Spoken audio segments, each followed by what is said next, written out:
علاوی لەژێر ڕەحمی پەرلەمانتارانە ئاخۆ دەنگ بە کابینەکەی دەدەن یاخود نا.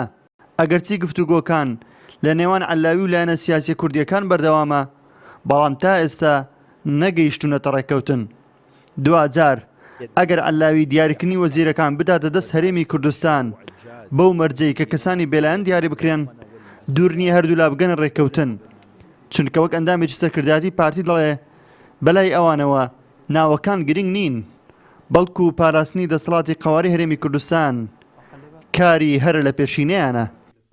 ئێمە شەرمان لەسەر ناوێکی معەیەن نیە کە دەبێ فڵان کەس لا وەزیربی لە بەغدا، بەڵام ئێمە پێمان وایە شتێکی زۆر هەڵەیەوە سلبیاتی زۆریشی لێ دەکەوتووە سەرۆک وەزیرانی ڕاستپێدرا و وەکو حیزبێکی سیاسیان لایەنێکی سیاسی تەماشای قەوارەیەکی دەستوری و یاسایی بکە کە هەرێمی کوردستانە، بۆ ئەوەی لێرە دەستە بەغدا و وەکو وەزیریان هەر پلێکی تر نوێنەرایەتی قەوارەیەکی سیاسی دەکە کە هەرێمی کوردستان و نوێنەرایەت تێک لە پێکاتەکانی کوردستان دەکات. دام و دەستگا دەستوریانی هەرێمی کوردستان حیزبەکانیش ناخۆیان پەرلەمانە حکوومەتی هەرێمی کوردستانە ئەوانە مڕەشەحیان نار لەبۆ بەغدا بە تەئکید ئەگەر مڕەشەحکە بێلایەنیش بمادام نوێنەرایەتی هەرێمی کوردستان دەکات لەلای ئێمە سروشت دەبێت. سوننەکان و بەشێکی شیعەکانیش بە هەمان شێوەی کورد تێبینیان لەسەر میکانیزمەکانی پێکەنانی کابینەکە هەیە. ئەمە شۆکار بوو بۆ ئەوەی ڕۆژی پێنجشەممە ڕێژەی یاسایی پەرلەمان تەواو نەبێت و کۆبوونەوەکە دوا بخرێ. ئەندامێکی سەرکردایەتیەکێتیش بۆ چینی خۆی لەسەر کابینەکە دەردەبڕێت و دەڵێت بەبێ کورد سەرکەوتوو نابێت.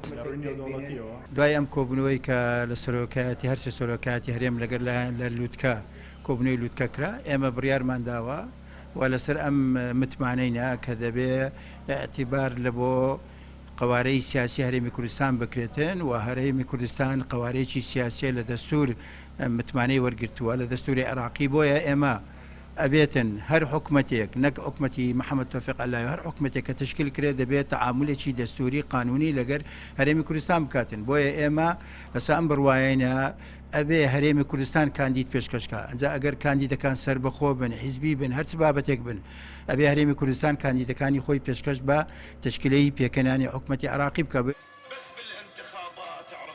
تەنیا لایەنە سیاسیەکان نین کە گلەیان لە علاوی هەیە، خۆ پیشاندەرانیش لە بەغدا دژی متمانەدانن بە کابینەکە.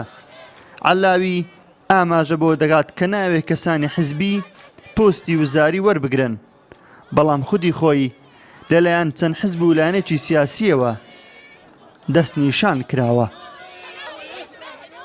نەورەس عەبدوڵڵا، کوردستان 24 هەولێر.